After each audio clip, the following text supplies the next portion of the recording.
जेव्हा दासगणू महाराज एकदा निघाले, बाबांना भेटायला आले, आज्ञा घ्यायला आले की बाबा मी जरा प्रयागराजला जाऊन येतो. तर बाबा म्हणाले, का दासगणू, का चालला तू प्रयागराजला? तर म्हणे तिथे त्रिवेणी संगमावर कुंभस्नान करायला चाललो. तर बाबा म्हणतात, त्रिवेणी संगम? जसं बाबांना काही माहितीच नाही. हो हो, तिथे त्रिवेणी संगम आहे, गंगा, यमुना आणि सरस्वती. मी शामराव देशपांडे, म्हणजे श्यामा ज्यांना बाबा म्हणायचे. खरं तर श्यामा शब्दाचा अर्थ म्हणजे शाळा मास्तर. एकदा श्यामाला सर्पदंश होतो आणि मग सगळेजण त्याला उचलून मशिदीत आणतात आणि मशिदीत वर न्यायला घेऊन जातात. तर बाबा म्हणतात, नाही नाही, चल भटुरड्या बाजूला हो, असं बाबा त्याला खूप चिडतात. तर श्यामा इतकं दुःखी होतो की मला इथे सर्पदंश झालाय, मी जन्ममृत्यूच्या उंबरठ्यावर आहे, मी झुंज देतोय आणि माझी साई माऊली माझा धिक्कार करते. ठाण्यातच इथे कौंपिणेश्वराचं मंदिर आहे, तर ते शिवशंकराचं मंदिर आहे. तर त्या मंदिरामध्ये दासगणू महाराजांचा कीर्तनाचा कार्यक्रम असतो. तर त्या कार्यक्रमाला एक सद्गृहस्थ जातात आणि ते सद्गृहस्थ जातात आणि बाबांची महिमा ऐकून त्यांच्याही मनात एक भाव तयार होतो की मीही सद्गुरू साईनाथांना एक नवस बोलू का, किंवा एक प्रार्थना करू की मला नोकरीचा खूप प्रॉब्लेम आहे आणि या छोट्याशा नोकरीमध्ये, छोट्याशा पगारामध्ये माझ्या घराचं पालनपोषण होत नाही. मी आता परीक्षा देतोय, त्यात जर यश आलं आणि त्यामध्ये जर मला चांगली नोकरी मिळाली तर मग मी बाबांना येऊन खडीसाखरेचा प्रसाद देईन. कारण मी इतरांसारखा श्रीमंत नाही की 10,000 ब्राह्मण जेव घालू शकेल किंवा अन्नदान करू शकेल. म्हणून ते मनोमन बाबांना प्रार्थना करतात की बाबा मी येईल शिर्डीला तुमच्या दर्शनाला आणि खडीसाखर वाटेल. आता स्वामी सुखे निद्रा करावदूता, बाबा करा साईनाथा, चिन्मय हे सुखधाम जाऊनी पहुडा एकांता.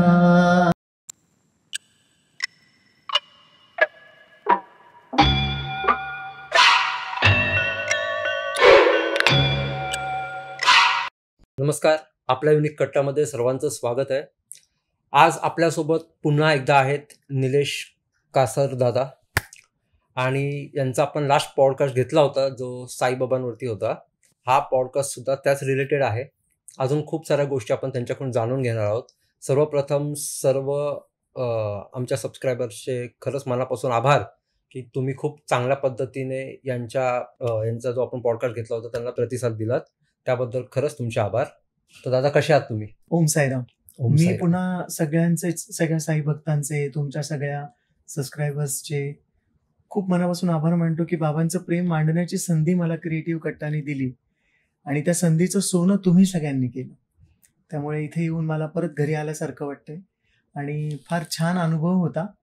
मला खरंच वाटलं नव्हतं की बाबांविषयी मी इतकं बोलू शकेल आणि जे काही मी बोललो त्याचं तुम्हाला सगळ्यांनी इतकं कौतुक केलं, त्याबद्दल मी सगळ्यांचा खूप ऋणी आहे.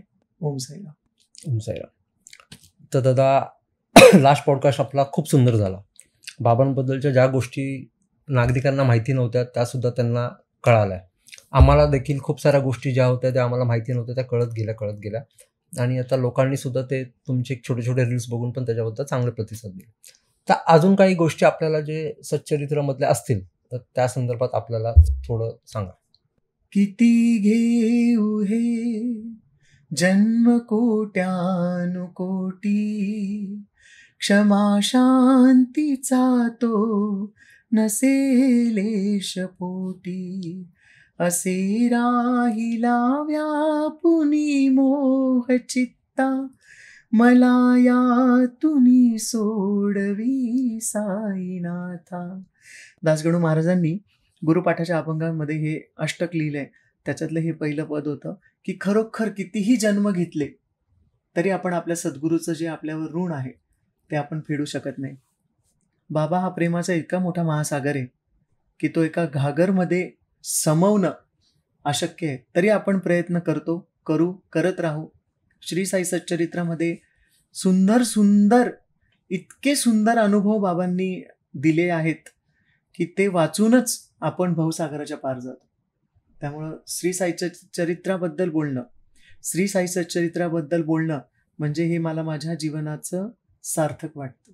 तर दादा, शिर्डीवरती एक प्रसंग आला होता ज्याच्यातून शिर्डीमध्ये जे नागरिक होते त्या लोकांना बाबांनी बाहेर काढलं होतं, त्याच्याबद्दलचा थोडा अनुभव सांगा. बरेच प्रसंग आले असतील. पण साई सच्चरित्रामध्ये 2 प्रसंगाचं मला ज्ञात आहे. एक तर महामारीचा प्रसंग आला होता. ज्यावेळेस बाबांनी पीठ दळून म्हणजे पहिल्याव्याच अध्यायात बाबांनी पीठ दळून ते शिवेवर म्हणजे सीमेवर टाकायला लावलं होतं आणि त्याच्यानंतर शिर्डीकरांचं खूप रक्षण झालं होतं. तसंच एकदा 11व्या अध्यायातला हा अनुभव आहे. 11व्या अध्यायाला रुद्र अध्याय असंही म्हणतात आणि 11व्या अध्यायामध्ये अ, ती कथा सांगितली आहे बाबांनी, की शिर्डीमध्ये एकदा खूप जोरदार वादळ सुटतं आणि फार पाऊस यायला लागतो. सर्वत्र सगळीकडे पाणीच पाणी झालेलं असतं.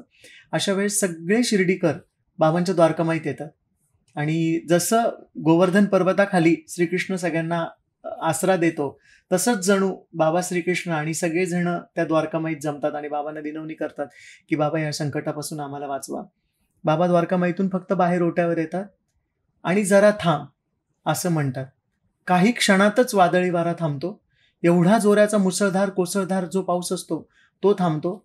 सगळं शांत होतं. थोड्या वेळानंतर ढगही निघून जातात आणि सगळी शिर्डी शांत होते आणि लोकं जिथल्या तिथे आपल्या आपल्या घरी जातात. तर बाबांची अशी एक सत्ता आहे, की बाबांची म्हणतो ना आपण, की निसर्गावर सुद्धा बाबा सत्ता ठेवून आहेत आणि निसर्ग सुद्धा बाबांच्या आज्ञेला किती प्रेमपूर्वक साथ देतो, हे आपल्याला याच्यातून कळतं. तसंच त्याच अध्यायामध्ये एक अजून घटना अशी घडते, की दुपारच्या वेळी सगळे मशिदीमध्ये बसलेले असतात, बाबांची हितगुज करत असतात आणि अचानक धुनी पेट घेते आणि ती धुनी इतकी पेट घेते, की अक्षरशः तिच्या ज्या झळा आहेत त्या वरती छताला लागायला लागतात. सगळे लोकं घाबरतात, की आता काय होईल? एवढा धुनीने पेट घेतलाय. तर लोकं खूप घाबरतात आणि चिंतित होतात. तर सगळ्यांची चिंता दूर करणारे सद्गुरू साईनाथ महाराज त्या धुनीकडे बघतात, सटका घेतात आणि तो 3 वेळा आपटतात आणि सबूर, सबूर, सबूर म्हणतात. म्हणजे शांत हो, शांत हो, शांत हो असं म्हणतात. आणि खरोखर काही क्षणातच धुनी पुन्हा आपल्या जागेवर येऊन स्थिर होते. म्हणजे अग्नीवर, वाऱ्यावर, वरुण राजावर महाराजांची सत्ता आहे असं म्हणताच येईल. पण ते सुद्धा संतांच्या वाक्याला किती साथ देतात असं आपण म्हणू शकतो. तोच हा 11वा अध्याय रुद्र अध्याय म्हणून पण ओळखला जातो.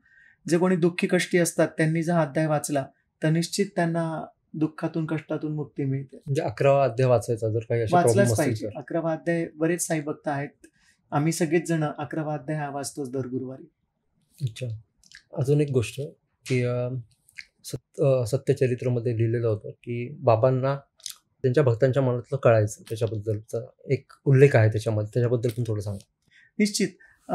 त्याचबरोबर काय होतं एकदा तात्यासाहेब नुलकर हे पण फार ज्येष्ठ साई भक्त आहेत. त्यांच्यासोबत त्यांचे मित्र येतात डॉक्टर पंडित म्हणून. तर त्या काळात डॉक्टर, मोठे सॉलिसिटर्स, कलेक्टर्स हे बाबांकडे येतच असतात. म्हणजे काय तर बाबा सांगितल्याप्रमाणे बाबा श्रद्धेचे मोठे उपासक. तर जेव्हा पंडित नुलकर येतात ते द्वारकामाईत बाबांच्या दर्शनासाठी जातात आणि बाबा त्यांना असं बोटाने खुणवतात, की जा दादा भटाकडे जा. मग ते दादा भटाच्या घरी जातात. दादा भटही खूप छान त्यांचं स्वागत करतात. मग पुन्हा ते द्वारकामाईत जेव्हा पूजनासाठी येतात, तेव्हा ते बाबांची जसं पाद्यपूजन वगैरे होत होतं त्यावेळेस, तर ते बाबांचं पूजन करायला जातात आणि ते अष्टगंध उचलतात आणि सरळ बाबांच्या कपाळाला त्रिपुंड काढतात. तर आसपासची सगळी मंडळी खूप घाबरते, की आजपर्यंत ही कोणाचीच हिंमत झालेली नसते. कोणी बाबांच्या चरणाला चंदन लावायचं. तर म्हाळसापती होते जे फक्त बाबांच्या गळ्याला गंध लावत होते. पण आजपर्यंत बाबांच्या श्रीमस्तकाला कोणीही गंध लावलेले नव्हते. आणि लोकांना असं वाटलं आता बाबा चिडतात की काय? किंवा बाबा काय या गोष्टीचं बाबा काय म्हणजे काय बोलतात बाबा ह्याच्यावर? तर त्यामध्ये बाबा काहीही बोलत नाही. बाबा शांतपणे ती पूजा स्वीकार करतात. पंडित जे डॉक्टर पंडित असतात ते ती पूजा करतात आणि बाजूला येऊन बसतात. बाकीच्या भक्तांना खूप प्रश्न पडतो, की त्याच्यात सुंदर वाक्य पण आहे, की आमच्या टिळाचा कंटाळा आणि पंडिताच्या टिळाचा जिव्हाळा. तर म्हणे कसं काय? तर बाबा इतकं प्रेमपूर्वक सांगतात, की धोपेश्वरचे रघुनाथ जे आहेत, जे फार मोठे संत आहेत, तर ते यांचे गुरु असतात डॉक्टर पंडितांचे. तर त्यांचं दर्शन बाबांमध्ये होतं. त्यांच्या गुरूंचं दर्शन बाबांमध्ये होतं आणि जणू माझे गुरुच माझ्या समोर बसलेले आहेत. त्या भावनेने ते त्रिपुंड काढतात आणि मग बाबा म्हणतात, ह्यांनी मला त्याच्या गुरुच्या रूपात बघितलं, यांनी मला त्याचा गुरु समजला आणि माझं सगळं हो आणि नाही म्हणणं बाजूला राहिलं आणि मी ह्याचा अंकित झालो. इतके बाबा आरशासारखे स्वच्छ प्रतिबिंब म्हणजे बाबा. की आपण जसं बाबांकडे बघू तसंच बाबा आपल्याला दिसतात, किंवा ज्या रूपात आपण बाबांना साक्षात रूपाने बघू त्या रूपात बाबा आपल्याला दिसतात. जसं बाबांचं एक वचनच आहे की जया मनी जैसा भाव तया तैसा अनुभव, 11 वचनांपैकी. हे फार सुंदर आहे. आणि तुम्ही विचारल्याप्रमाणे की बाबा भक्तांच्या मनातलं कसं ओळखतात, आजही बाबा भक्तांच्या मनातलं सगळंच ओळखतात. एक नाही, सगळंच. जे तुम्हाला सांगायचंय ते सुद्धा बाबांना माहिती आहे, आणि जे तुम्हाला नाही सांगायचं ते सुद्धा बाबांना माहिती असतं. 15व्या अध्यायात काय होतं, आपले दासगणू महाराज हे बाबांच्या आज्ञेनंतर कीर्तन करायला निघतात, आणि बऱ्याच ठिकाणी गुजरातमध्ये, महाराष्ट्रात काही ठिकाणी आणि मुंबईत खास करून त्यांचे कीर्तनाचे कार्यक्रम चालत होते, की जेणेकरून लोकांना समजायला लागलं की साईबाबा काय आहेत, आणि बाबांची कीर्ती ते कीर्तनाद्वारे ख्याती करत होते बाबांची. तर ठाण्यातच इथे कौंपिणेश्वराचं मंदिर आहे. तर ते शिवशंकराचं मंदिर आहे. तर त्या मंदिरामध्ये दासगणू महाराजांचा कीर्तनाचा कार्यक्रम असतो. तर त्या कार्यक्रमाला एक सद्गृहस्थ जातात, आणि ते सद्गृहस्थ जातात आणि बाबांची महिमा ऐकून त्यांच्याही मनात एक भाव तयार होतो की मीही सद्गुरू साईनाथांना एक नवस बोलू का, किंवा एक प्रार्थना करू की मला नोकरीचा खूप प्रॉब्लेम आहे, आणि या छोट्याशा नोकरीमध्ये, छोट्याशा पगारामध्ये माझ्या घराचं पालनपोषण होत नाही. मी आता परीक्षा देतोय, त्यात जर यश आलं आणि त्यामध्ये जर मला चांगली नोकरी मिळाली तर मग मी बाबांना येऊन खडीसाखरेचा प्रसाद देईन. कारण मी इतरांसारखा श्रीमंत नाही की 10,000 ब्राह्मण जेव घालू शकेल किंवा अन्नदान करू शकेल. म्हणून ते मनोमन बाबांना प्रार्थना करतात की बाबा मी येईल शिर्डीला तुमच्या दर्शनाला आणि खडीसाखर वाटेल. पण ते त्यांचा नवस पूर्ण झाल्यानंतर खूप मोठ्या अंतराने शिर्डीला जातात. तोपर्यंत ते साखर खात नाही, की नाही मी बाबांना नवस बोललाय तर जोपर्यंत माझं दर्शन होत नाही तोपर्यंत मी साखर खाणार नाही, आणि असं म्हणून ते साखर खात नाही. आणि जेव्हा ते शिर्डीला दर्शनाला जातात आणि बाबांचं दर्शन घेतात तर बाबा त्या भक्ताला सांगतात, जा जा आपल्या घरी घेऊन जा आणि जरा जास्त साखर टाकून यांना चहा पाज म्हणे. तर इतके बाबा अंतर्यामी आहेत, होते असं मी म्हणणारच नाही, बाबा अंतर्यामी आहेत, आणि ते भक्ताच्या हृदयातला प्रत्येक कोपरा जाणतात. म्हणून भक्त त्यांच्यावर जितकं प्रेम करतात त्यापेक्षा कैक पटीनं बाबा भक्तांवर प्रेम करतात. म्हणून खरंच हो, आपल्या मनातल्या सगळ्या सगळ्या सगळ्या भावना बाबांना बरोबर समजतात. बाबांचे खूप सारे भक्त आहेत, त्यातल्या एखाद्या भक्तांची एखादी गोष्ट, एखाद्या भक्ताची गोष्ट सांगणं म्हणजे तुमची सांगा. मी शामराव देशपांडे, म्हणजे श्यामा ज्यांना बाबा म्हणायचे. खरं तर श्यामा शब्दाचा अर्थ म्हणजे शाळा मास्तर. द्वारकामाईच्या समोर एक शाळा होती, तिथे माधवराव देशपांडे हे शाळा मास्तर होते. त्यांचं खरं नाव आहे श्री माधवराव देशपांडे, पण बाबा त्यांना शाळा मास्तर म्हणून श्यामा म्हणायचे. अच्छा. तर श्यामाबद्दलचे अनुभव इतके काही आहेत की श्यामा बाबांवर इतकं प्रेम करायचे की ते बाबांना अरेतुरे करत होते. म्हणजे इतकं प्रेम होतं, इतकी प्रेमाची सर्वोच्च पायरी होती की आपण आपल्या सद्गुरू समोर आपल्या पापण्याही उचलू नये असं आपल्याला धर्म सांगतो, किंवा अशी एक रिस्पेक्ट असतो सद्गुरूचा. पण श्यामा इतका बाबांचा प्रिय होता आणि असा निराळा भक्त होता की तो बाबांशी अरेतुरेच्या भाषेत बोलायचा. तर श्यामाबद्दलचे भरपूर अनुभव आहेत. त्यातला एक अनुभव असा की एकदा श्यामाला सर्पदंश होतो आणि मग सगळेजण त्याला उचलून मशिदीत आणतात आणि मशिदीत वर न्यायला घेऊन जातात. तर बाबा म्हणतात नाही चल भटुरड्या बाजूला हो, असं बाबा त्याला खूप चिडतात. तर श्यामा इतकं दुःखी होतो की मला इथे सर्पदंश झालाय, मी जन्ममृत्यूच्या उंबरठ्यावर आहे, मी झुंज देतोय आणि माझी साई माऊली माझा धिक्कार करते किंवा माझी साई माऊली मला जवळच येऊ देत नाहीये, असं काय माझ्याकडून चुकलं. म्हणून श्यामा अशा प्रेमपूर्वक नजरेने बघतात आणि बाबा त्यांच्याकडे बघून खाली अशा बोटांनी म्हणतात, चल जा निघ उतर खाली, चल जा निघ उतर खाली असं म्हणतात. आणि मग खूप खूप काळजीने सांगतात की श्याम्याला आता घरी घेऊन जा आणि त्याला आराम करायला सांगा, पण त्याला झोपू देऊ नका. मग त्याप्रमाणे ते श्यामा घरी जातात आणि त्यांना झोपू देत नाही. दुसऱ्या दिवशी श्यामा अगदी ठीकठाक होऊन बरे येऊन येतात. तर त्याच्या मागे भक्त असं म्हणतात की साई सच्चरित्रामध्ये त्याचा उल्लेख पण आहे, जेव्हा सर्पदंश व्हायचा तेव्हा तो पंचाक्षरी मंत्राने उतरवला जायचा. तर आपले सद्गुरू इतके महान आहेत, आपले सद्गुरू इतके सरस्वतीही ज्यांच्या जिभेवर वास करते असे आपले सद्गुरू आहेत. तर ते फक्त बोटाने त्यांनी तो पंचाक्षरी मंत्र म्हणून ते विष उतरवलं. असे श्यामा आणि असे बाबा. प्रेम करावं तर श्यामानी आणि त्याच्यावर दुप्पट प्रेम करावं बाबांनी. बाबांची जी समाधी आहे आत्ताची, त्याच्याबद्दल काय सांगू शकतोस का? बाबांच्या आत्ताच्या समाधीबद्दल तर मला असं वाटतं की जेव्हा बाबांनी 1918 साली समाधी घेतली, 15 ऑक्टोबर 1918, 2:35 मंगळवार होता त्या दिवशी. जेव्हा बाबांनी समाधी घेतली तेव्हा बाबांची एक सुंदर छबी त्या समाधीवर ठेवण्यात आली आणि त्यानंतर बऱ्याच काळानंतर 1954 साली 7 ऑक्टोबर 1954 साली बाबांची श्रीमूर्ती, जी आपण आता बाबांची जी श्रीमूर्ती बघतो, ती स्थापन करण्यात आली संस्थांतर्फे. तर वामनभाई पटेल, म्हणजे ज्यांना नंतर शरणानंदजी पण म्हणायला लागले, स्वामी शरणानंदजी, तर त्यांच्या पुढाकाराने ही संस्थांमध्ये मूर्ती स्थापन झाली आणि अगदी शास्त्रोक्त पद्धतीने त्या मूर्तीची प्रतिष्ठापना झाली. हा बदल समाधी मंदिरात मला जाणवतो. म्हणजे बाकी जशी आहे तशी समाधी तितकीच भक्तांच्या हाकेला धावून येते. तेव्हा जितकी होती त्यापेक्षा आता जरा जास्त, असं मला वाटतं. रोजच्या ज्या पूजाविधी आपण करतो तशा बाबांच्या कुठल्या अशा पूजाविधी करायला हव्यात? पूजाविधी करायला हव्यात असं म्हणण्यापेक्षा मी म्हणेल की बाबांना रोजची पूजा अपेक्षित आहे त्यांच्या भक्तांकडून. जसं आपण रोज आपल्या घरामध्ये देवपूजा करतो किंवा आपले घरामध्ये ज्या पद्धतीचे सकाळी संध्याकाळी दिवे लावणं, शुभंकरोती म्हणणं आणि आपली देवपूजा इतकी बाबांना अपेक्षित आहे. कारण बाबांचे एक भक्त होते, साई भक्त मेघा. तर ते जेव्हा शिर्डीत आले, ते गुजराती ब्राह्मण होते.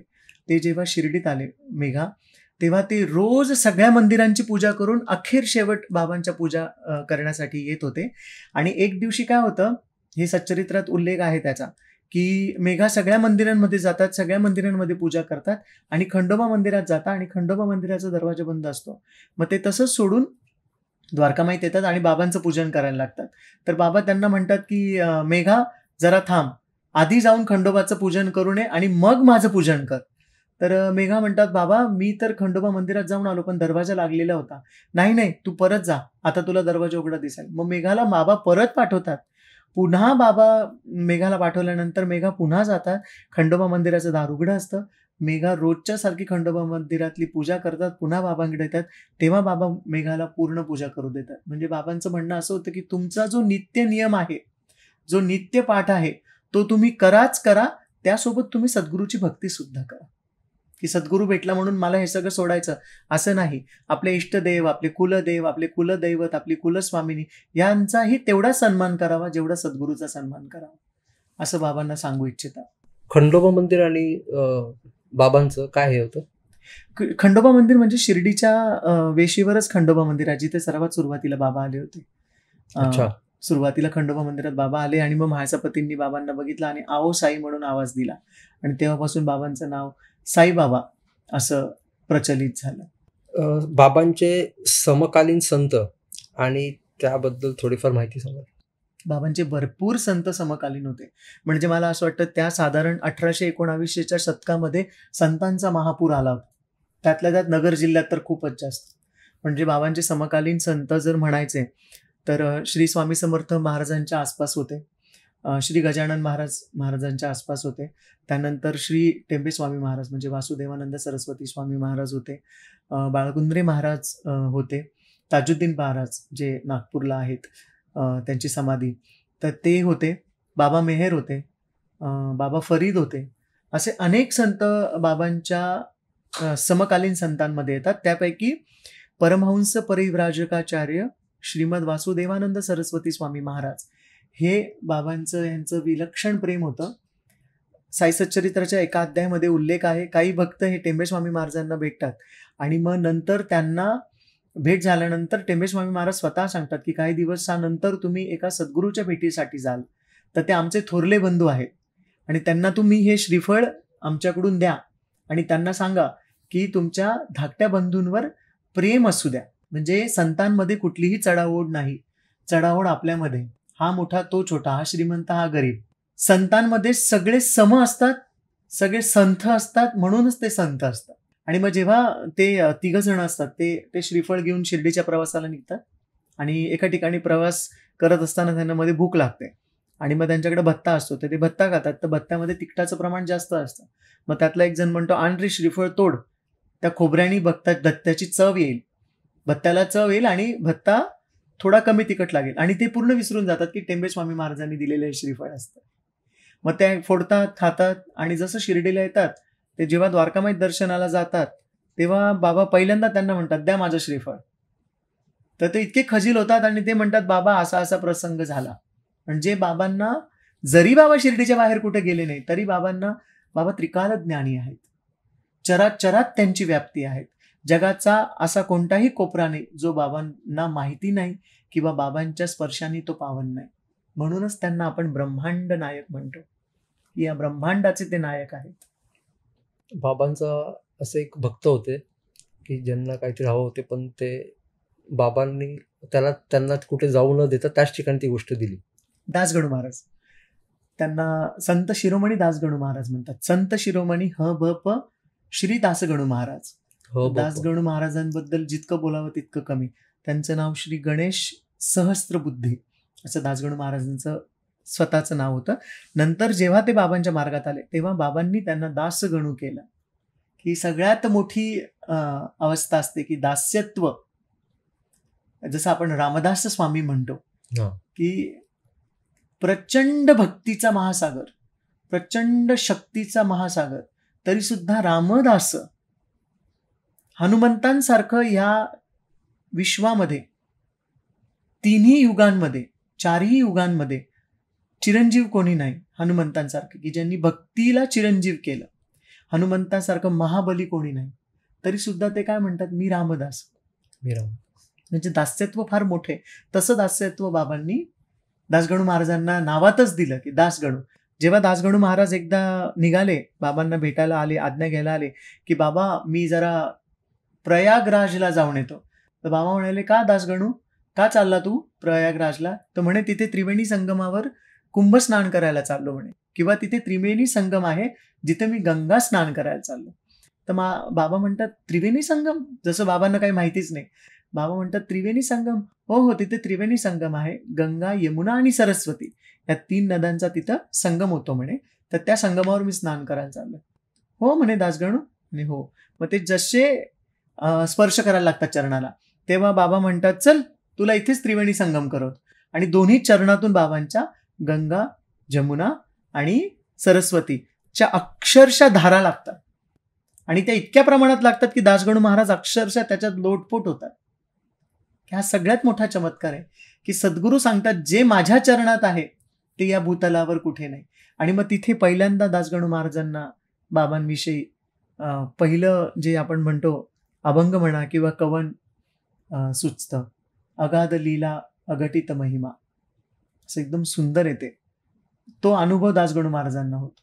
आणि बाबा त्यांच्या भक्तांसाठी जर त्रिवेणी संगम बसल्या जागी आणू शकत असतील, तर आपल्यासाठी बाबा का म्हणून प्रकट नाही होणार.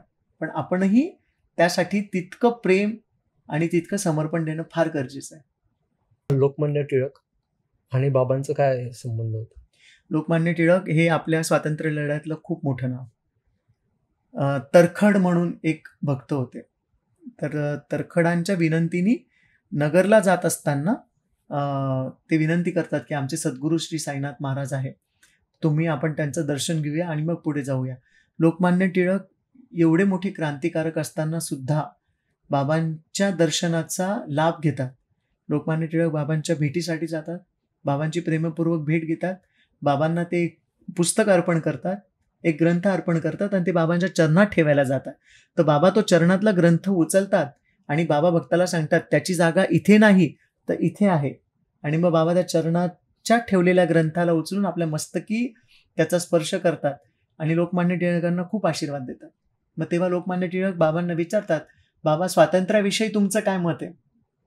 तेव्हा बाबा मिश्किलपणे असतात आणि बाबा म्हणतात की होणारे वेळेवर होईल, तुम्ही आता जरा विश्राम करा. आणि बरोबर काही दिवसानंतर, 1-2 वर्षानंतरच लोकमान्य टिळक देह सोडतात.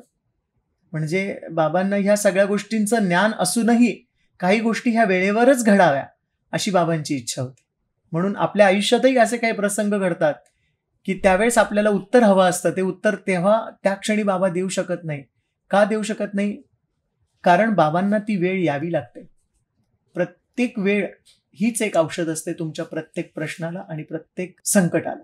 शिर्डी संस्थांमधून येण्याचा लोकांचा जो ओघ आहे तो खूप जास्त आहे आणि आंध्रामधून मोस्टली म्हणजे साऊथ इंडियन लोकांकडून जास्त, असं काय? असं आहे मुळात आजकाल शिर्डीला जे बघितलं जातं तर त्याच्यामध्ये साऊथ इंडियन लोक म्हणजे आंध्र साईडचे लोक, आंध्र म्हणा, कर्नाटका म्हणा, या बाजूची लोक खूप जास्त येतात. का येतात तर त्यांच्यावर कृपाही तेवढीच होते. पण आपण असं म्हणू नाही शकत की आंध्रातलीच लोक येतात. जगभरातून बाबांकडे आज भक्त येतात. खूप सारे फॉरेनर्स, खूप सारे नॉर्थ इंडियन, त्याच्यानंतर मी बघतो की आसाममधून पण लोक येतात, दिल्लीमधून येतात, मुंबईतून येतात, बँगलोरमधून येतात, हैदराबादमधून येतात. भारतातला असा कुठलाच कोपरा नाही किंवा असं कोणतंच राज्य नाही, भारतातलंच नाही तर देशोविदेशातलेही लोक आता शिर्डीकडे येत आहेत आणि त्यांचं प्रेम इतकं उच्चकोटी वाटतं मला. प्रत्येक भक्ताचं प्रेम हे उच्चकोटीच आहे, परंतु त्या भक्तांचं प्रेम इतकं विशेष वाटतं मला की त्यांना कोणत्याही प्रकारचं त्यांच्याकडे भजन नसतं. तुम्ही जर बघाल शिर्डीमध्ये ठिकठिकाणी जाऊन तर अखंड 24 तास 7 दिवसाचं हे आंध्र प्रदेशचे लोक बाबांचं नामस्मरण करतात आणि तो नामजाप असतो. काहीच नाही, फक्त साईबाबा साईबाबा साईबाबा साईबाबा साईबाबा साईबाबा साईबाबा, इतकं ते प्रेमाने आतून आत्म्यातून नाव घेतात ना. त्यामुळे कदाचित मला असं वाटतं ते बाबांना जास्त प्रिय आहे. बाबांना प्रत्येक भक्त प्रिय आहे. जसं आईला तिची 2, 4, 5 लेकरं असतील ती जशी प्रिय असतात तसं बाबांना सगळेच भक्त प्रिय आहे. आजकाल तर 18 देशांमधून लोक शिर्डीला येतात. अमेरिकेमध्ये, युरोपमध्ये, ऑस्ट्रेलियाला, त्यानंतर बरेच असे देश आहेत जिथे बाबांची मंदिरं आहेत. बऱ्याच ठिकाणी प्रति शिर्डी म्हणून पण मंदिरं झालेली आहेत. तर त्याच्यामुळे काय होतं की बाबांचा प्रचार आणि प्रसार हा इतका सुंदर झालेला आहे. तो कशामुळे झाला तर श्रद्धेमुळे झाला. आणि बाबा भक्तांचं म्हणणं ऐकून त्या संकटातून त्या वेळेस भक्तांना बाहेर काढतात. त्यासाठी ना जगाचं बंधन, ना देशाचं, ना राष्ट्राचं, ना राज्याचं, कोणतंही बंधन इथे नाही. इथे फक्त एकच की श्रद्धापूर्वक प्रेम आणि प्रेमपूर्वक विश्वास, या 2च गोष्टींवर भक्त येतो आणि बाबांकडून हवं ते घेऊन जातो. असं म्हणतात की बाबा आधी देतात, नंतर भक्ताला त्यांच्या प्रेमात पाडून घेतात. अरे बापरे, हे बघा ना कसं झालंय. तर बाबा आधी देतात, नंतर पण देतात आणि बाबा देतच राहतात. बाबाच देत असतात. ऍक्च्युली कसं असतं की जेव्हा केव्हा माणूस खूप दुःखी असतो ना, तेव्हा ना तो कुठेतरी आपल्या दुःखाला एक औषध शोधत असतो. आज तुम्ही बघाल तर अख्खं जग हे दुःखाच्या खाईत बुडालेलं आहे. कोरोनानंतर तर मी जे बघतो की इतके लोक, खरोखर इतके लोक दुःखी झालेले आहेत की त्यांना मार्गच मिळत नाही. आणि जेव्हा असा सद्गुरू मिळतो, बाबांसारखा तारणारा सद्गुरू जेव्हा मिळतो ना, तेव्हा आपसुकच मनाला एक शांती वाटते की नाही, आपण बाबांकडे जाऊ. मग सुरुवात होते. छोट्या छोट्या गोष्टी बाबांकडे आपण मागतो, छोट्या छोट्या गोष्टी आपण बाबांना सांगतो. आणि तो जगाचा नियंता आहे, ते जगद्गुरू आहेत, ते जगन्माता आहेत. त्यामुळं एखादी आई जसं आपल्या लेकराला सांभाळते, त्याचं पालनपोषण करते, त्या प्रेमाने अगदी ओंजारून गोंजारून, तसंच बाबा त्यांच्या आलेल्या भक्ताकडे आणि पहिल्यांदा आलेल्या भक्ताकडे किंवा वारंवार येणाऱ्या भक्तांकडे इतकं प्रेमपूर्वक नजरेने बघतात आणि इतकं प्रेमपूर्वक त्याच्या सगळ्या इच्छा पूर्ण करतात की तो भक्त येतो येतो येतच राहतो आणि तो त्यांचाच होऊन जातो. आणि ठराविक वेळेनंतर अशी एक अवस्था येते किंवा अशी एक स्थिती येते की तो बाबांना म्हणतो, बाबा आता तुमच्याशिवाय मला काहीच नको. इतका भरपूर करणारा सद्गुरू म्हणजे शिर्डीचे साईबाबा. सद्गुरू म्हटलं कीच भरपूर होतो. माझे सद्गुरूंनी ह्या गुरुवारी इतकं सुंदर निरूपण केलं की माझ्या मनात प्रश्न होता की सद्गुरू म्हणजे नक्की काय आहे. सद्गुरू तत्व आहे, सद्गुरू असा आहे, सद्गुरू तसा आहे. मी खूप वेळा वाचलेलं आहे सद्गुरूबद्दल. पण आमच्या गुरु महाराजांनी इतकं सुंदर सांगितलं, सद्गुरू म्हणजे तुमचा आत्मविश्वास. आमचे गुरु महाराज जेव्हा बोलतात ना, तेव्हा असं वाटतं की साक्षात सरस्वतीच परमेश्वराचं गुणगान करते. की सद्गुरू म्हणजे आत्मविश्वास आणि आत्मविश्वास म्हणजे साईबाबा, असं माझ्यासाठी सोपं गणित आहे. त्यामुळे येणाऱ्याला देणं आणि देऊन त्याला समृद्ध करणं हे या फकीराचं काम आहे. म्हणताना फकीर पण देताना कुबेरांचा कुबेर, राजांचा महाराजा आणि बादशाह का बादशाह. शिर्डी संस्थामध्ये जे आपल्या पूजा अर्चा चालतात साईबाबा मंदिरामध्ये, त्याच्याबद्दल थोडी माहिती आहे. हो, शिर्डी साईबाबा संस्थान असं म्हटलं की मला इतकं छान वाटतं की असं वाटतं की कोणीतरी माझ्या माहेरचं नाव घेतलं. शिर्डी साईबाबा संस्थांविषयी काय बोलावं. संस्थान इतक्या छान प्रकारे सगळ्या गोष्टी हँडल करतं आणि संस्थान इतक्या चांगल्या प्रकारे सगळ्या सुखसुविधा पुरवतं भक्तांना की ज्याची तोडच नाही. इतकं संस्थांचं काम छान प्रकारे चालू आहे आणि सगळं बाबांच्या आज्ञेने चालू आहे असं मी समजतो. शिर्डी साईबाबा संस्थांमध्ये ना अभिषेक पूजा होते सकाळी, त्याच्यानंतर सत्यनारायण पूजा होते आणि जर तुम्ही नवीन वाहन घेतलं किंवा तुमच्याकडे वाहन आहे तर ती वाहन पूजा पण होते. अशा 3 प्रकारच्या पूजा शिर्डी साईबाबा संस्थांमध्ये होतात. आणि खास करून जी साई सत्यव्रत कथा पूजा म्हणजे सत्यनारायण आपण ज्याला म्हणतो तो शिर्डीत रोज केला जातो. सकाळी 7 वाजता एक बॅच असते, 9ची एक बॅच असते आणि गर्दी असेल तर 11ची 1ची पण बॅच ते होतात. एका बॅचमध्ये साधारणतः 73 लोक बसतात. पण इतक्या सुंदर प्रकारे ते गुरुजी सामूहिकरित्या ती पूजा सांगतात की असं वाटतं की एकाच वेळेस 73 पूजांचं पुण्य मिळतं आपल्याला. आणि लक्षात ठेवा दादा, आपल्या सद्गुरूच्या दारामध्ये, आपल्या सद्गुरूच्या अंगणामध्ये जेव्हा आपण एखादी मोठी पूजा करतो तेव्हा तिचं फळ आणि त्याचं जे गुण असतो किंवा त्याचं जे आपण म्हणतो ना की त्याचं जे आपल्याला मिळणारं फळ असतं ते 1000 पटीने जास्त असतं. बाबांच्या अंगणामध्ये श्री साई सच्चरित्र वाचन करून, श्री साई सत्यनारायणाची पूजा करून, श्री साई महाराजांचा अभिषेक करून जे सुख मिळतं ना ते या जगात कुठेच नाही. त्याच्या मागे एक छोटीशी कथा आहे. भीमाजीराव पाटील एक बाबांचे भक्त होते. तर ते पुणे जिल्ह्यात राहिले होते माझ्या सांगण्याप्रमाणे. घोडेगावचे ते पाटील होते आणि त्यांना क्षयरोग होतो. आणि त्यांना क्षयरोग झाल्यानंतर ते इतके आजारी पडतात की त्यांना कुठलंच औषध लागू होत नाही.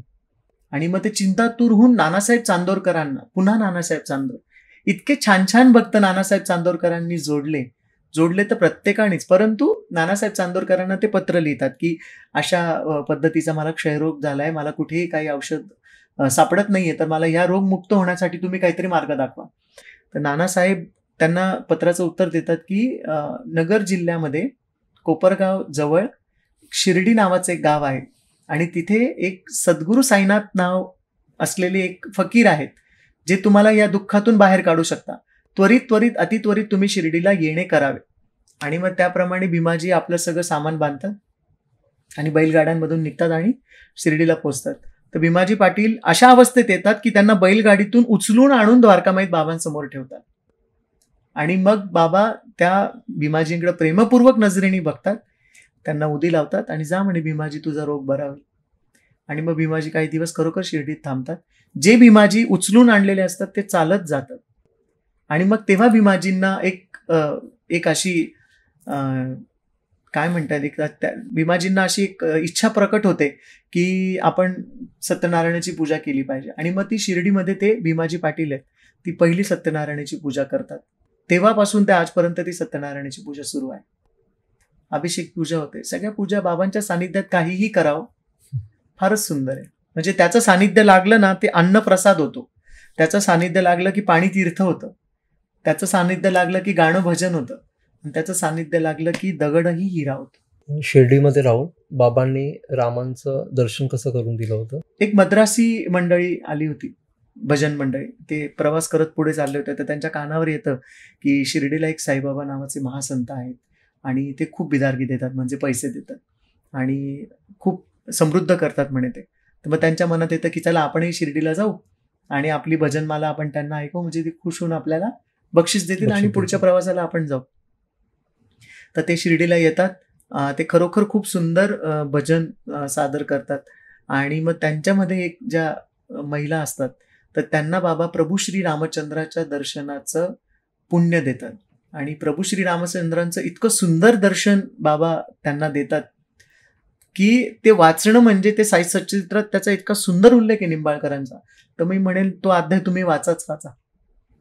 मी सांगेल की जिलेबी खूप गोड आहे, पण ती मी खाल्ली त्यामुळे मला ती गोड लागली. जोपर्यंत ती तुम्ही खाणार नाही तोपर्यंत तुम्हाला गोड लागणार नाही. म्हणून प्रत्येकाने साई सच्चरित्र वाचलंच पाहिजे. इतकं सुंदर आहे साई सच्चरित्र की तुम्हाला ना भव पार घेऊन जाणारी नौका आहे साई सच्चरित्र. त्याचबरोबर तुम्ही म्हणे ना की बाबा शिर्डीत राहून दूरच्या भक्तांचं पालन पोषण करतात. तर जसं कासवीचं असतं की कासवी जेव्हा तिच्या पिलांना जन्म देते तर तिचे पिल्लं ह्या तीरावर असतात, पण कासवी त्या पिल्यावर असते.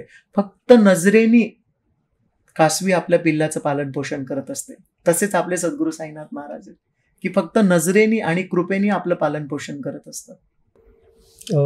धुमाळ वकील यांची आज्ञाबद्दल थोडं सांगू शकता?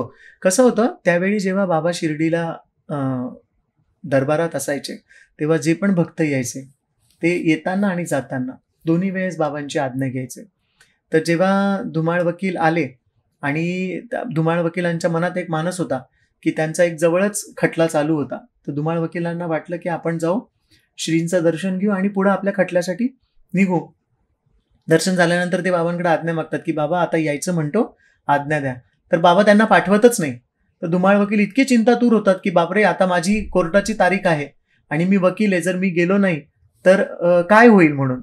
पण ती बाबांची आज्ञा म्हणून पक्की आज्ञा, बाबांची आज्ञा पाळतात म्हणून पक्की आज्ञा म्हणून ते जात नाही जोपर्यंत बाबा त्यांना आज्ञा देत नाही. असे कितीतरी दिवस त्यांना बाबा ठेवून घेतात धुमाळ वकिलांना शिर्डीमध्ये. आणि जेव्हा बाबा आज्ञा देतात तेव्हा धुमाळ वकील त्यांच्या त्या खटल्याच्या कामासाठी आणि तिथे गेल्यानंतर कळतं की जेव्हा जेव्हा तारखा होत्या तेव्हा तेव्हा त्या जजला पोटोशूळ होऊन त्याची तब्येत बिघडायची आणि तो तारखेला यायचाच नाही. त्यानंतर काही दिवस तो खटला चालला आणि त्या खटल्यात धुमाळ वकिलांना यश आलं. म्हणून याच्या सांगण्याचा उद्देश असा आहे की काही गोष्टी तुम्हाला समजल्या आणि काही गोष्टी नाही समजल्या तरी संपूर्ण शरण राहायचं, सद्गुरूच्या पुढे जायचं नाही. सद्गुरूची आज्ञा ही आपल्यासाठी लक्ष्मण रेषा असावी. ज्यावेळेस आपला सद्गुरू आपल्याला आज्ञा देतो त्यावेळेस ती आज्ञा कधीही उल्लंघन करायचं नाही. हे बाबांनी सच्चरित्रातून त्यातून सांगण्याचा प्रयत्न केला. सच्चरित्र ना हा महासागर आहे.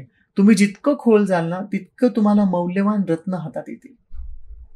सच्चरित्र सांगणं, सच्चरित्र मांडणं आणि सच्चरित्र ऐकणं हा एक दिव्य अनुभव आहे. बाबांचं जे आपण उपवास वगैरे करतो, तर बाबांचं उपवासाबद्दलचं काय हे होतं? बाबांचं फार सुंदर मत होतं, उपवास करू नका. हा, पण कसं आहे ना, मी तुम्हाला एक सांगू का, की आपण आर्य सनातन हिंदू धर्मात जन्म घेतलेला आहे, बरोबर? आणि बाबा आपले सद्गुरू आहे. परंतु बाबा जरी म्हणायचे की उपवास करू नका, तर बाबा असं नव्हतं सांगत की तुम्ही तुमच्या काही रूढी परंपरा सोडू नका. जे काही उपवास आहेत ते बाबा जरूर करू द्यायचे. आजही आषाढ एकादशीला शिर्डी साईबाबा संस्थांमध्ये साबुदाणा खिचडी आणि भगर सार दिली जाते. तिथे भाजीपोळी मिळत नाही त्या दिवशी, म्हणजे भाजीपोळीचं अन्नदान न होता तिथे फराळाचं अन्नदान होतं. गोखलेबाई होत्या, त्या ठरवून येतात शिर्डीला येताना बाबांच्या दर्शनाला की मी श्रींच्या दर्शनाला गेली की मी छान उपवास करेन आणि उपवास करून बाबांचं दर्शन घेईल. आणि ज्या क्षणी त्या द्वारकामाईत जातात त्या दिवशी कदाचित होळी असते आणि सण असतो कुठला तरी, त्या दिवशी एक सण असतो आणि ती बाबांना नमस्कार करतात. गोखलेबाई म्हणतात बाबा नमस्कार करते आणि पुढे जाते. तर बाबा तिला सांगतात संध्याकाळी येताना पुरणपोळी घेऊन ये. आणि त्या आता विचार करतात आता तर मी उपवास धरणार आहे, बाबा असं का बोलले. तर जेव्हा त्या त्यांच्या घरी जातात, म्हणजे जिथे त्या उतरल्या असतात, तिथे गेल्यानंतर कळतं की त्या घरातल्या ज्या गृहिणी असतात त्या काही कारणास्तव, तब्येतीच्या कारणास्तव स्वयंपाक करू इच्छित नसतात. तर मग ह्या स्वतःच्या हाताने पुरणपोळ्या करतात आणि बाबांना ते पुरणाचा नैवेद्य घेऊन येतात आणि बाबा पहिलं त्यांना खाऊ घालतात आणि मग स्वतः खातात. याचा अर्थ असा घ्यायचा की उपास करू नये म्हणजे उपास करू नये तर रूढी परंपरा सोडू नये. जे अपेक्षित उपास आहे ते नक्की करावे. उपासापेक्षा उपासना करा, असं बाबांचं सांगण्याचं तात्पर्य होतं. बाबांना कुठल्याच गोष्टी चुकीच्या पद्धतीने मांडायच्या नव्हत्या, आजही नाही आणि कधीच नाही. बाबांना उपास करण्यापेक्षा उपासना करा याच्यावर जास्त भर होता. आपण काय करतो, आपण एका विशिष्ट पद्धतीने उपवास करतो. आज जर एकादशी असेल किंवा चतुर्थी असेल, मंगळवार असेल, तर आपण काय करतो त्या दिवशी ना उलट जास्त आपल्या जीवाची घालमेल करतो. साबुदाणा खिचडी खा, वेफर्स खा, भगर खा, सार खा, फळं खा, खा खा खा खा. मग त्या उपवासामध्ये काय होतं ना की उपासनाच बाजूला राहते. त्या दिवशी शरीरात अन्न घेऊ नये आणि अन्नामुळे जे जडत्व येतं ते येऊ नये आणि साधना चांगली व्हावी म्हणून खरं उपवास केले जातात. पण आपल्याकडचं उपवासाचं स्वरूप बदललेलं आहे, त्यावर मी बोलू इच्छित नाही. पण मी तर आजकालच्या पिढीला सांगेल, जर तुम्हाला उपवास करायचा असेल ना, तुम्ही निश्चित उपवास करा. आठवड्यातून एक उपवास करा, गुरुवारचा. पण कसा उपवास करा, त्या दिवशी तुम्हाला जे पाहिजे ते खा, परंतु 24 तासासाठी सोशल मीडिया वापरू नका. तुम्ही त्या दिवशी इंस्टाग्राम वापरू नका, तुम्ही त्या दिवशी फेसबुक वापरू नका, तुम्ही त्या दिवशी फोनच वापरू नका. जितका तुम्हाला आवश्यक आहे फोन अति महत्वाच्या कामाला तेवढाच तुम्ही वापरा. अशा पद्धतीचा एक इलेक्ट्रॉनिक उपास तुम्ही करून बघा. Actually माझ्या त्याची मते मला गरज असं आहे. वाटतं की हे आजकालच्या जगाला ना फार गरजेचं आहे. अशा पद्धतीचा उपास करून शरीराला जाळून नाही मला वाटत परमेश्वराची भेट होते किंवा होतही असते. हे बघा, जप आणि तप, ध्यान, धारणा आणि साधना या 5 गोष्टी तर सद्गुरूंनी सांगितलेल्या आहेत. त्यामध्ये जप येतं, तप म्हणजे येतं. ते सगळ्या गोष्टी करायलाच पाहिजे. आपण हिंदू सनातन धर्मात जन्म घेतलाय. आपण मुस्लिम असू, आपण ख्रिश्चन असू, आपण ईसाई असू, आपल्या धर्माने लावलेल्या सगळ्या ज्या चालीरीती आहेत, ज्या रूढी परंपरा आहेत, त्या आपण पाळायच्या, त्या आपण सांभाळायच्या आणि त्या सांभाळत असताना आपल्या सद्गुरू साईनाथ महाराजांचा सुद्धा मार्ग अवलंबायचा. सगळ्यांचा रिस्पेक्ट झाला पाहिजे, बरोबर. सगळ्यांचा आदर त्यांना मिळाला पाहिजे. मला अभिमान आहे की मी हिंदू धर्मात जन्म घेतला, म्हणून मी दुसऱ्या धर्माला काही बोलणं हे चुकीचं. बरोबर. मम गुरु समगुरु समगुरु मम गुरु. म्हणजे मी तुम्हाला सांगितलं, जेव्हा डॉक्टर पंडित येतात आणि ते जेव्हा बाबांना त्यांचा गुरु समजून त्रिपुंड काढतात, तेव्हा बाबांसारखे बाबा त्याच्या स्वाधीन होऊन जातात. कारण माझा गुरु जितका मला प्रिय तितकाच तुझा गुरुही मला प्रिय. हे इतकं सुंदर. त्यामुळे उपास करा, पण कसे करा की ते जीवाला जाळणारे नसावे, ते जीवाला धीर देणारे असावे. उपास हा आत्म्यापर्यंत पोहोचणारा असावा. मग त्यात तुम्ही काय खाता आणि किती खाता हे महत्वाचं नाही, तर उपासापेक्षा उपासनेला भर द्या, असं माझं मत. बाबांची जी आरती आहे ती आणि त्याचे अर्थ सांगा. अरे बापरे, बाबांच्या सगळ्याच आरत्या इतके सुंदर आहेत. 4 आरत्या होतात दिवसभरात. सकाळी काकड आरती होते, जिला भोपाळी पण म्हटली जाते, आणि दुपारची माध्यान्ह आरती, ज्याच्यामध्ये दत्त महाराजांची विशेष एक आरती आहे, ती तर फारच सुंदर आहे. संध्याकाळी धूप आरती आहे, ज्याच्यामध्ये एक क्षमा याचनेची आरती आहे, जी आणि शेजारतीमध्ये इतके सुंदर स्वर आहे की खरोखर असं वाटतं की त्याच्यामध्ये आहे ना, आता स्वामी सुखे निद्रा करावदूता, बाबा करा साईनाथा, चिन्मय हे सुखधाम जाऊनी पहुडा एकांता. की हे स्वर, हे शब्द खरोखर तुम्हाला शांत करतात. आहो, तुमच्या मनसागराला विचारांच्या कितीही मोठ्या लाटा आल्या असतील ना, तरी बाबांच्या आरतीमध्ये, बाबांच्या नावामध्ये, बाबाच्या नामस्मरणामध्ये इतकी शक्ती आहे की तुमच्या मनातले कितीही मोठे मोठे वादळ हे शांत करू शकतात. दुपारच्या आरतीमध्ये इतकं सुंदर आहे, ऐसा येईबा साई दिगंबरा, अक्षय रूप अवतारा, सर्व ही व्यापक तू श्रुती सारा, अनुसया त्रिकुमारा, बाबा येईबा.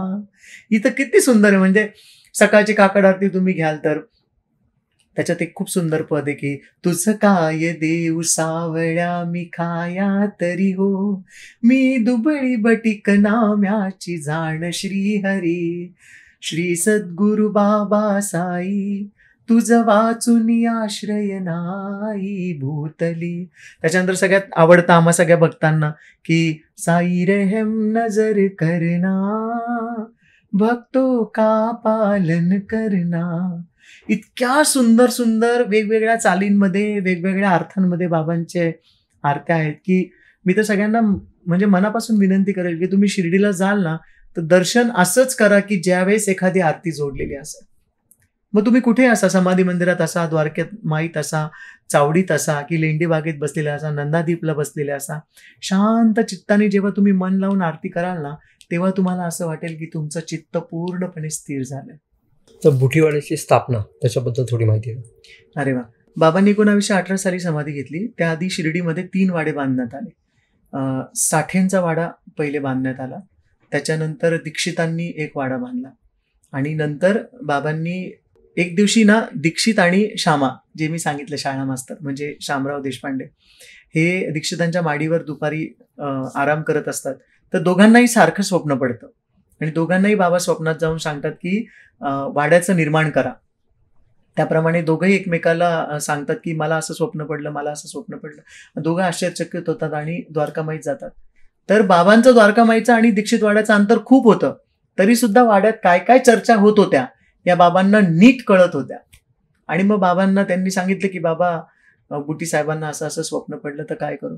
बाबा म्हणे बनवा वाडा. आणि मग सगळ्यांची सहमती घेऊन बुटी साहेबांनी वाडा बनवायला सुरुवात केली. आणि बुटी साहेब म्हणजे गोपाळराव बुट्टी हे त्यांचं पूर्ण नाव. त्या काळचे ते नवकोट नारायण म्हटले जायचे, म्हणजे सर्वात श्रीमंत ते नागपूरचे होते. आणि त्यांना हे सौभाग्य लाभलं की त्यांनी बुटीवाड्याची निर्मिती केली, जी बाबांनी त्यांच्याकडून करवून घेतली. बुटीवाडा बांधत असताना तो कसा बांधला गेला पाहिजे आणि कसा बांधावा हा बाबांनी दरवेळेस सुचवलं त्यांना. जाऊन प्रत्येक ठिकाणी बाबांनी सांगितलं की इथे खिडक्या करा, इथं दारं करा, इथे अशी जागा करा. आणि कोणालाही माहिती नव्हतं की जो बुटीवाडा राम मंदिर म्हणून बांधले जातो आहे तिथे साक्षात साई माऊलीचं समाधी मंदिर होणार आहे. आणि जेव्हा बाबांचा अखेरचा वेळ आला तेव्हा बाबा म्हणे की आपण आता वाड्यात राहायला जाऊ, मला आता इथे करमत नाही, आपण वाड्यात राहायला जाऊ, हे शरीर वाऱ्यात पडो, असं बाबांचं शेवटचं वाक्य होतं. आणि मग 18 साली जेव्हा श्रींनी समाधी घेतली तेव्हा बाबांचं ते दिव्य शरीर आजही भक्तांशी बोलतं, त्याच बुटीवाड्यातून, ज्याला आज आपण समाधी मंदिर म्हणतो.